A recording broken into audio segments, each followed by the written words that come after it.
রাব্বি, নামাজ শেষে অনেকেই পশু কোরবানি দিচ্ছেন, কেমন দেখছেন সব মিলিয়ে জানাবেন।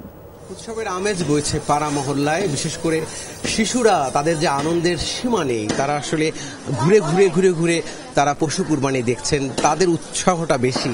সেই সাথে যারা পাড়া মহল্লা এক ধরনের উৎসব আমেজ বইছে। আমি আছি মিরপুরের মণিপুর এলাকায় এবং এখানে কিন্তু দেখতেই পাচ্ছেন প্রত্যেকটা গলিতে গলিতে কুরবানির আমেজ এবং শিশুরা এখানে আছে, তারা ঘুরে ঘুরে কুরবানি দেখছে এবং আসলে এই আনন্দটা শিশুদের জন্যই আসলে ঈদ, বিশেষ করে তাদের উৎসাহটা বেশি।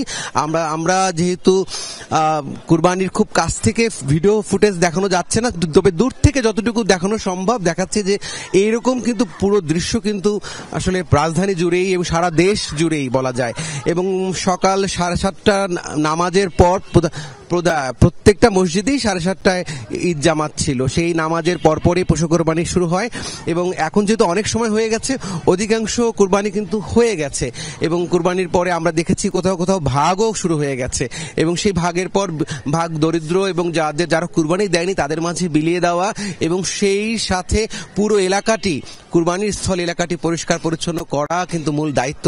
এর মধ্যে সিটি কর্পোরেশনের যে পলিথিন বিলি কার্যক্রম সেটি কিন্তু এবার নেই, কারো চোখে পড়েনি। তাই আসলে একটু চিন্তিত তারা, এলাকাবাসীরা। তারা বলছেন যে আসলে বেশি করে পানি ছিটিয়ে তারা পুরো এলাকাটি পরিষ্কার করবেন এবং সেই প্রতিশ্রুতির কথাই কিন্তু তারা বলেছেন। সব মিলিয়ে পুরো এলাকায়, পুরো রাজধানীতে উৎসব আমেজ বইছে। রাব্বি, অনেক ধন্যবাদ আপনাকে।